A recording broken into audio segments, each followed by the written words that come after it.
Si tu as cliqué sur cette vidéo, c'est que tu veux te lancer dans le montage vidéo, mais que tu ne sais pas par où commencer. Il y a peu de temps, j'étais dans la même situation. J'avais envie de me lancer, mais je ne savais pas si j'avais les compétences nécessaires, ou bien je ne savais même pas comment trouver des clients. Alors j'ai décidé d'aller à la rencontre d'un expert. Cet expert en question, c'est Kylian Tiffany, un monteur vidéo pro qui aide depuis des années des créateurs et des entreprises à produire du contenu percutant. Il a généré plus de 500 millions de vues au total pour ses clients. Et aujourd'hui, il te partage ses meilleurs conseils pour réussir dans le montage vidéo. Dans cette vidéo, tu vas découvrir la feuille de route pour devenir monteur vidéo, les compétences essentielles pour réussir et la méthode pour décrocher ses premiers contrats et comment développer son business de façon rentable et durable. Avant de commencer, pense à t'abonner à la chaîne pour ne pas louper les prochaines vidéos des makers. Moi, Kylian, enchanté. Merci beaucoup d'avoir accepté notre invitation. Pour ceux qui ne te connaissent pas, est-ce que tu peux nous expliquer qui tu es et qu'est-ce que tu fais dans la vie? Ouais, alors, écoute, déjà merci beaucoup pour l'invitation.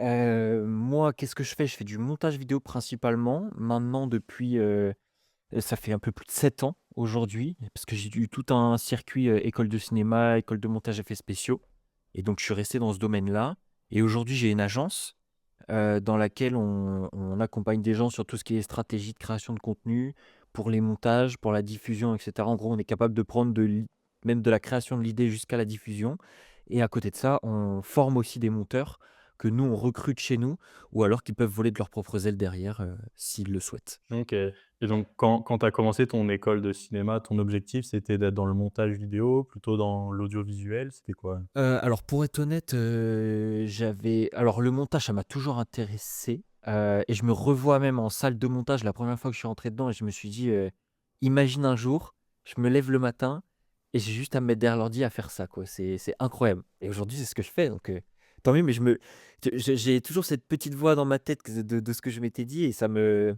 fait plaisir. Mais en fait, je me suis vite rendu compte que le montage cinéma, déjà, c'est un milieu qui est très fermé et moi, j'ai besoin de pouvoir, faire mes trucs et y aller avec mon énergie, sinon j'ai trop l'impression d'être freiné. Donc c'est pour ça que direct, tout ce qui est audiovisuel de manière générale, hein, parce qu'on fait aussi de la captation, mais c'est pour ça que je le mets pas en avant parce que c'est vraiment des trucs plaisir qu'on fait à côté, si tu veux. Comment apprendre les bases quand on débute? Alors, pour moi, il y a 2 écoles. Soit, tu te formes par toi-même et ça veut dire vraiment là, faut aller, moi ce que je recommande, parce que les gens en général dans tous les domaines, ils vont avoir peur de se lancer. Ils ont pas confiance en eux, ils ont pas confiance en leurs compétences. Qu'importe le milieu, tout le monde a ça. Du coup, pour moi, le meilleur, moyen de dépasser ça, c'est de passer à l'action. OK, qu'est-ce qui te fait peur? Trouver un client? Eh ben, commence par ça. En fait, il y a rien de mieux que d'arriver face à un client et de lui dire: «Cash, écoute, moi je débute, j'ai envie de me faire la main. J'ai quelques petites bases parce que j'ai regardé des tutos YouTube, parce que, j'ai payé une petite formation, à côté même, tu vois? Il y a des trucs sur Udemy, des trucs vraiment, à 5 balles, tu peux commencer à apprendre le montage. Ça te fait des bases, c'est très bien, et en fait, il y aura rien de mieux que de pratiquer en étant face à un client, face à du concret, face à de sur le terrain, en fait et après tu as l'autre alternative qui est, bah, de te former directement et de te faire accompagner. En fait, moi, je pense que c'est qu'une question d'état d'esprit et de budget. À partir de là, si tu veux gagner du temps, moi c'est ce que je dis tout le temps, c'est aujourd'hui avec, les je perds toutes mes connaissances et tout ça, mais je me prends dans ma situation actuelle, je pense que je vais privilégier de me former pour gagner du temps parce que bon, bah, le temps, c'est peut-être la seule ressource qu'on n'a pas, indéfiniment et autant que j'aille au résultat que je souhaite le plus rapidement possible. Ouais, c'est clair, je suis 100 d'accord. Et donc du coup, pour débuter, quel logiciel de montage tu conseillerais? Pour moi, Premiere Pro, j'ai été formé, sur Final Cut à la base. Le problème, c'est que c'est essentiellement sur Mac. Enfin, c'est que sur Mac même, tu peux pas l'avoir ailleurs. Donc moi, aujourd'hui, je bosse, sur, Windows, tu vois? Mais, demain, c'est pas dit que j'aille sur Mac, bref, j'en sais rien. Mais en tout cas, ce que je veux dire, c'est que ce soit toi ou moi, si on n'a pas les mêmes machines, bah, ce serait dommage quand même de pas pouvoir, exploiter le même logiciel. Donc, Premiere Pro, pour le coup, je trouve que c'est celui qu'on utilise. Il est très intuitif, il y a plein de plugins qui sont développés autour. Heu, voilà, je pense que tout dépend ce que tu veux faire. DaVinci Resolve aussi est très bien, mais en tout cas, moi, à titre personnel, je recommanderais, Premiere Pro. OK, nickel. Et donc avant d'aller démarcher un client, donc il faut forcément fixer son prix. En montage, je sais que ça peut être assez compliqué quand on débute. Toi, qu'est-ce que tu conseillerais? Moi, franchement, je pense que le montage, ça fait partie des métiers dans lesquels, le tarif à l'heure, est une des meilleures options. Parce qu'en fait, tu peux jamais quantifier le temps que tu vas passer à réaliser une vidéo. Parce que ce qui peut paraître insignifiant, ne serait-ce que par exemple un client qui te dit: «Bah, moi je veux que tu fasses les sous-titres à la main parce que je veux telle esthétique», et bah là, ça commence à être compliqué à prendre beaucoup de temps et pourtant, visuellement, ça passe très vite, ça a l'air très simple et en fait, chaque petit détail va prendre du temps. Moi, ce que je fais en général, quand on signe de nouveaux clients, c'est première chose, si le client, c'est un petit peu limite au niveau du budget, on fait à l'heure. Comme ça, au moins, pour nous, c'est au plus juste, pour toi, c'est au plus juste, il y a pas de mauvaise surprise. Après, quand c'est du récurrent et que le client, il a envie d'avoir de la prédictibilité sur ses sorties, bah, là, tu essaies de fixer un tarif. Je te donne un truc tout bête, heu ce qui peut être intéressant, c'est d'arriver à vendre, un short form, par exemple, parce que c'est ce qui est beaucoup demandé, entre 20 et 30 euros pour quelque chose de correct avec, des sous-titrages et quelques visuels rajoutés. C'est correct et c'est voilà, ça manque pas de respect à ton travail, déjà, dans un premier temps. OK, ouais, carrément. Et donc, souvent, on dit qu'il faut avoir une offre quand on va aller démarcher ses clients. Quand on débute, ça peut être compliqué. Toi, qu'est-ce que tu vas conseiller? Est-ce que c'est bien de juste avoir un tarif et de l'exposer aux clients, d'avoir directement une grosse offre préparée? Heu, Moi, je dirais tu peux avoir les 2. Tu peux en avoir même 15 si tu veux, mais c'est vraiment de t'adapter par rapport à ton client. Comme dans tout, il faut être en mimétisme avec ce que le client il est en train de te dire. Donc si lui, tu sens que il débute vraiment, il sait pas trop vers où il va, si tu l'allumes avec, une offre de 15 pages où tu lui dis: «Bah, écoute, on va mettre ça, on va mettre ça», il va ouf. Alors que si tu es face à un mec qui a déjà, plus de connaissances et qui a envie de professionnaliser la chose, là, c'est très pertinent. Mais de manière générale, je dirais au-delà d'avoir une offre, être capable d'expliquer en quelques mots ce que tu fais vraiment et ce que tu peux apporter à la personne, déjà, c'est le plus important. Si tu as une offre après, ça va te permettre, selon moi, d'aller chercher des meilleurs tarifs, de montrer ta proposition de valeur, toute la grandeur de ta proposition de valeur et donc forcément de faire passer des tarifs plus élevés aussi. OK, et donc pour ceux qui aimeraient, créer cette offre en question, comment tu conseillerais de la construire? Bah, en fait, plusieurs étapes, ça se fait assez simplement. La première étape, c'est vraiment à qui tu t'adresses pour que ton client déjà, ton prospect en l'occurrence, quand tu lui parles, il se dise: «OK, il est pas en train de vendre ça à tout le monde». Après bon, en soi, tu pourrais le modifier à chaque fois, adapté à ton client, mais dans l'idée, voilà, même pour toi, c'est mieux. Tu fais ton avatar. Par exemple, je m'adresse aux infopreneurs qui font, 5 000 à 6 000 € par mois. Ça te permet déjà de savoir que toi, quand tu vas cibler ces gens-là, bah, tes prestations, ils sont capables de se les offrir parce que sinon tu vas perdre beaucoup de temps dans ta prospection et après étape par étape, voilà, t'expliques expliques, bah, voilà, il y a, par exemple, nous, dans ce que j'apprends à mes élèves, c'est 3 piliers. Pilier 1, par exemple, on revoit l'offre. Pilier 2, on met en place la stratégie de montage et le planning de contenu. Et pilier 3, ça va être la diffusion et l'optimisation, par exemple. T'expliques de manière, claire et limpide ce qui va se passer. T'expliques à ton client, comment est-ce qu'il peut avoir du support. Bah, par exemple, on va échanger sur WhatsApp, que tous ces éléments soient clairs et que lui, il sache: «OK, étape par étape, c'est comme ça que ça va se passer. Si j'ai besoin d'aide, je peux le contacter de cette manière-là» et à la fin, le prix et voilà. En soi, aussi simple que ça. Après tu peux voilà, c'est un peu plus dense à l'intérieur, mais dans les grandes lignes, c'est comme ça qu'on le fait.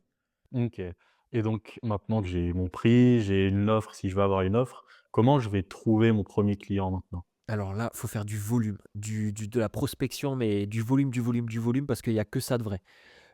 Tu peux, alors moi, par exemple, ce que je vais avoir tendance à préconiser, c'est d'être, le plus authentique possible et de faire ce que tout le monde n'est pas capable de faire. C'est-à-dire, par exemple, envoyer une vidéo.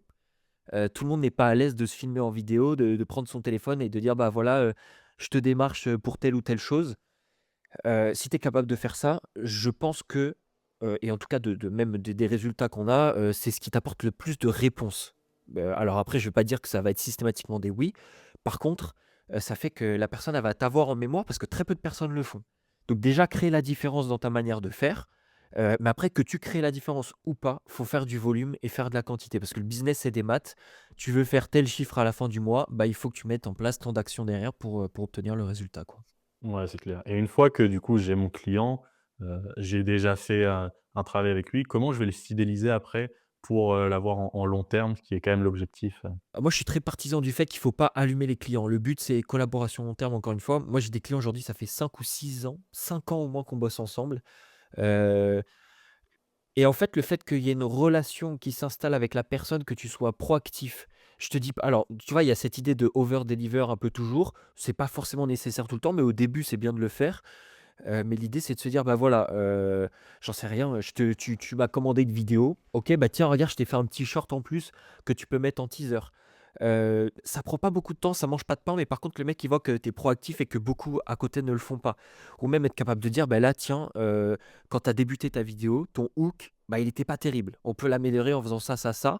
Et le fait d'être, proactif sur ces choses-là, le mec va se dire: «En fait, il est plus qu'un monteur». Et nous, c'est ça qu'on apprend aussi à nos élèves, c'est OK, tu es monteur vidéo, tu as cette compétence-là, mais à force de voir passer des vidéos, à force de faire du montage, tu sais ce qui fonctionne, tu sais ce qui fonctionne pas.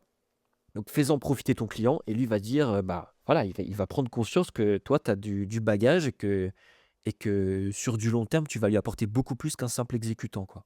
Ouais, c'est clair. Je suis d'accord et ça me fait penser justement que on voit avec tous les logiciels maintenant IA qui te disent, tu peux créer un short en allez, en 30 secondes, mais justement ça va pas t'apporter le petit plus qu'un vrai humain, derrière le PC pourrait t'apporter et donc ça me fait une bonne transition.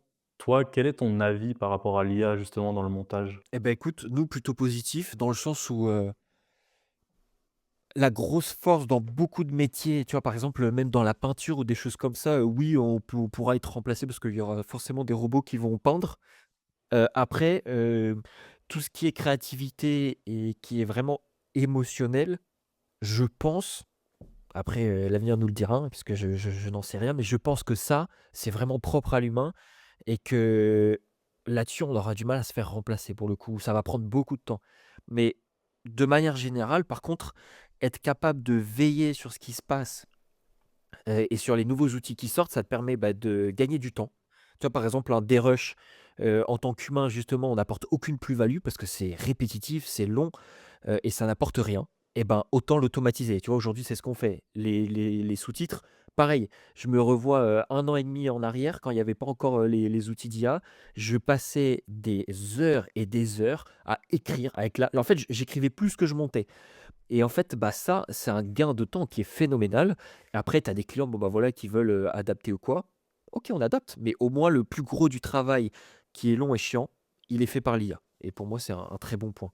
Ouais, je suis d'accord et donc du coup, quels outils, toi, tu vas utiliser? Donc que ce soit, l'IA, mais même, les logiciels, s'il y a des abonnements que tu vas prendre, pour le sound design ou autre?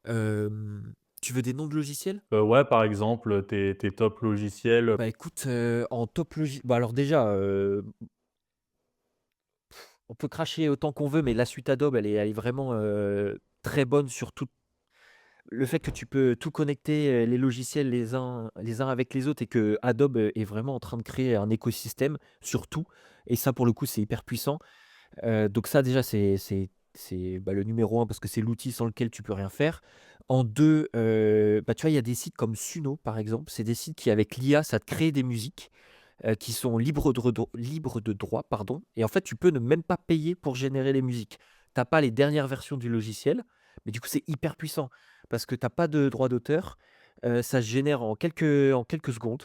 Tu écris, bah: «Je veux tel style, tel truc», ça peut même générer des paroles et le chanter par-dessus et c'est assez bluffant. Hem et donc il y a ça, franchement, parce que je trouve que c'est un de celui qui m'a le plus surpris et il y a Sendshort aussi, notamment, qu'on utilise beaucoup pour les sous-titres et tout ça. Après il y a Envato Element notamment. C'est un truc un peu vraiment, l'esthétique du site elle est, pas à vomir mais presque. Mais alors, c'est un site où tu as tout. Tu payes 200 € à l'année et tu as, tout ce dont tu peux avoir besoin en termes de transition, mais de design, de texture, de tout. Tu as tout, tout, tout dessus et pour le coup, c'est vraiment, vraiment très, très bien. Voilà, je pense le top 3 que j'aurais.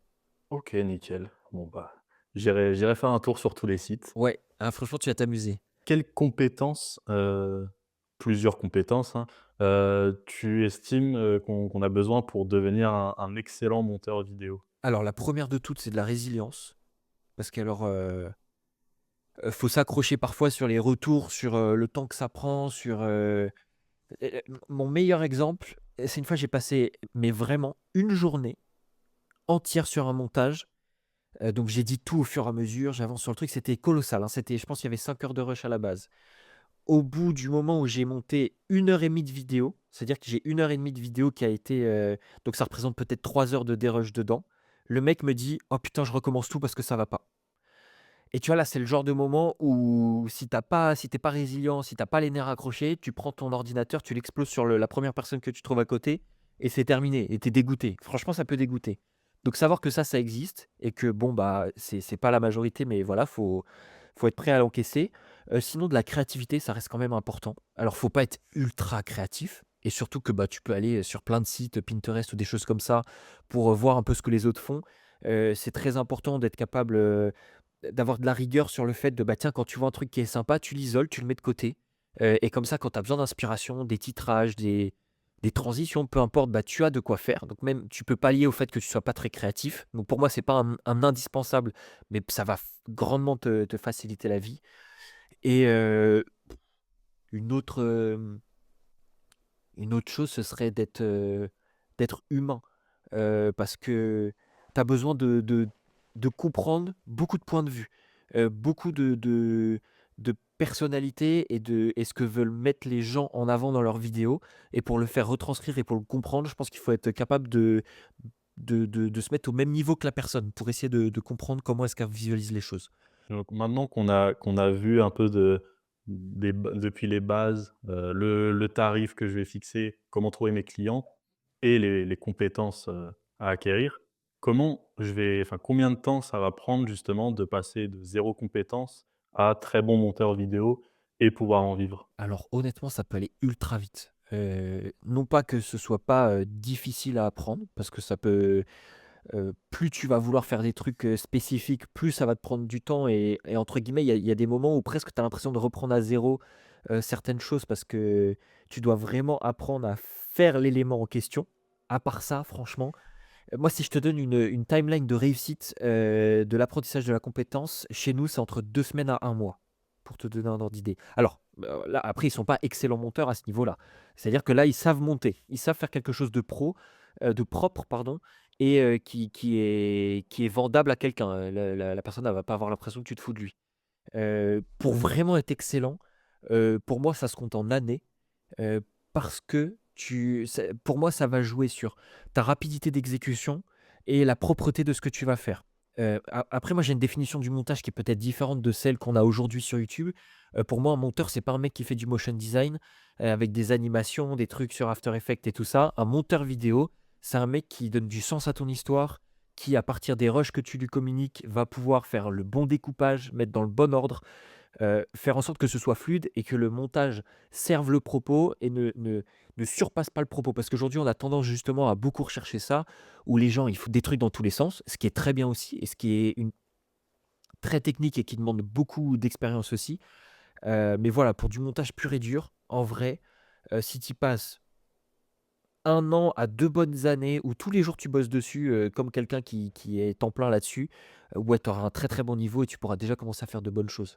Moi, je pense que mon meilleur niveau, je l'ai atteint là, en peut-être 5 ans, on va dire. OK, donc bon, au moins ça on sait qu'il faut être patient quand on se lance. Exactement, d'où la résilience de tout à l'heure.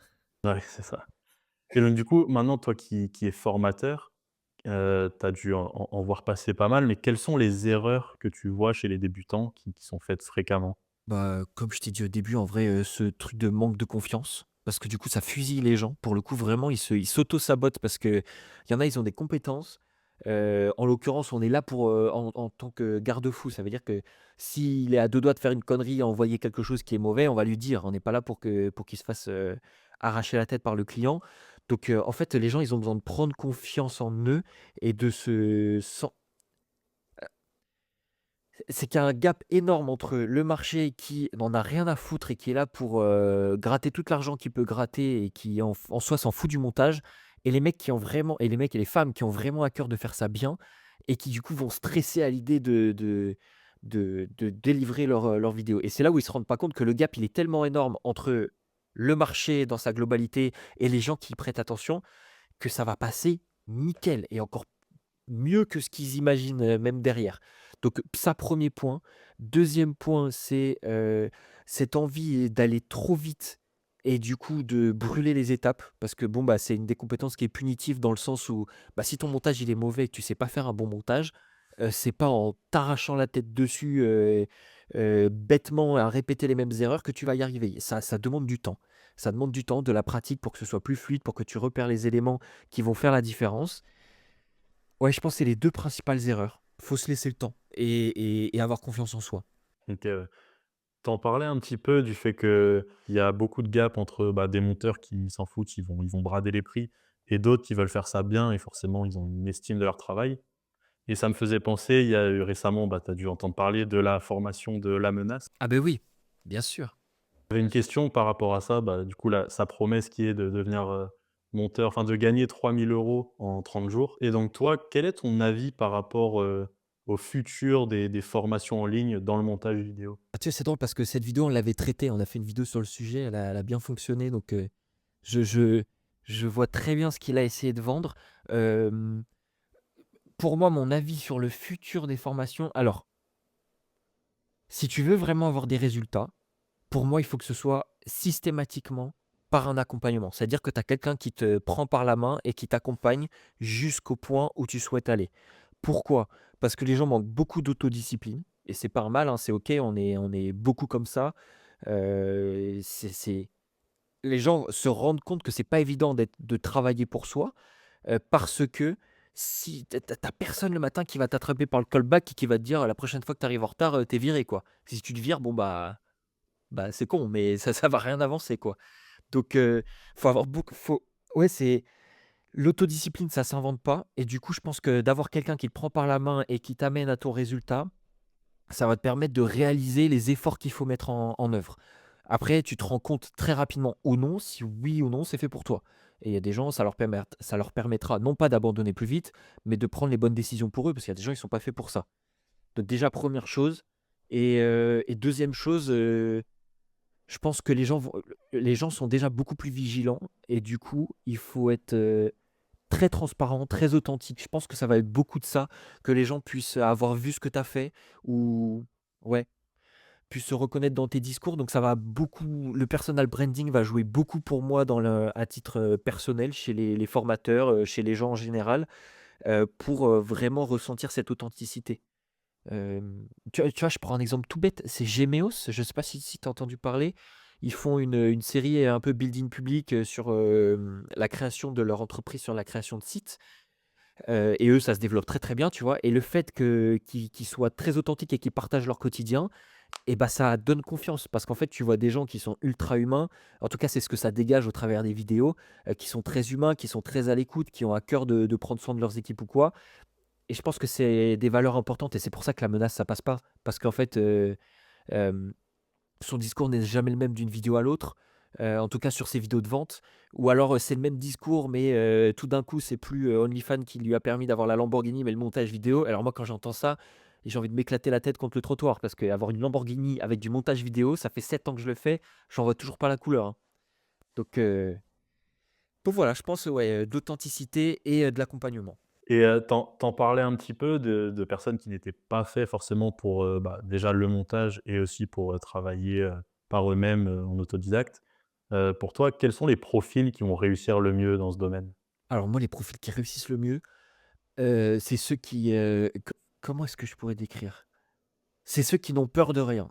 Vraiment, c'est ceux qui arrivent et pas en mode ils ont rien à perdre, mais genre ils se lancent dedans, ils ont rien d'autre à f pas rien d'autre à faire non plus. Je vais y arriver, hein, je vais arriver à formuler mon truc parce que autant j'ai des gens, tu vois, qui n'ont rien fait d'autre que le montage. Au moment où ils ont pris avec nous, ils avaient rien d'autre à côté. J'en ai d'autres qui ont très bien réussi, qui avaient un taf à côté.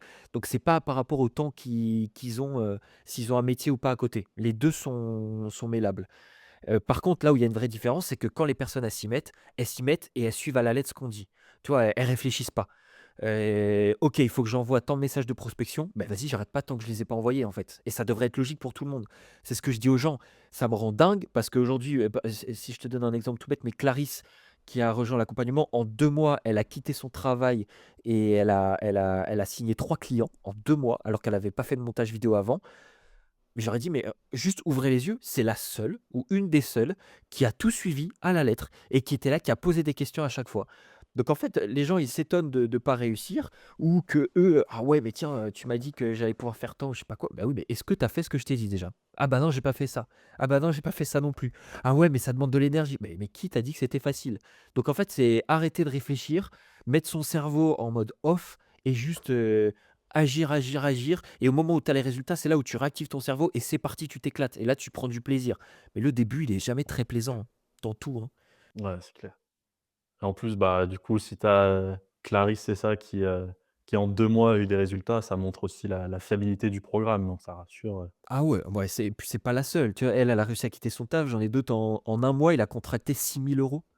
Il avait jamais fait de montage de sa vie, il a contracté 6 000 €. J'étais même moi, j'étais: «Bon, bah, va falloir que tu t'arrêtes parce que tu vas même pas pouvoir les délivrer, en fait» et du coup, il a et c'était quoi? C'était au bout de 2 combien? Non, de 7 jours de prospection qu'il a signé tout ça. 7 jours de prospection. Mais il y allait avec le volume qu'on lui a dit et comme nous, on est pessimiste sur les résultats, c'est tout l'objectif.